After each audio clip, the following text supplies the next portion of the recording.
Spider-Man. Want to be the perfect podcast guest? Spider-Man. So who is Spider-Man? He says, I am Peter Parker. I am a student. Both my parents have died. And I live with my uncle and aunt. All this does is it tells us everything we need to know about the guest. You need to do the same thing when you're the guest on someone else's show. What happens after that? He gets bitten by a spider. This is the chance for you in your story to tell how everything changed for you. He doesn't immediately run out, however, and become a superhero because of something called internal conflict. With your own journey, I guarantee the same thing happened to you. Make sure to explain that when you're a guest on someone's show. He then puts on an outfit, runs out, and catches a burglar. When most of us start our businesses, we're starting it for ourselves. We're scratching our own itch. We're solving our own problem. The burglar runs off and ends up breaking into his home and kills his Uncle Ben. You share an internal story, something that happened inside you, and an external story, something that happened to you.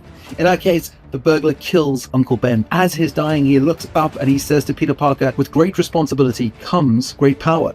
Great power comes great responsibility.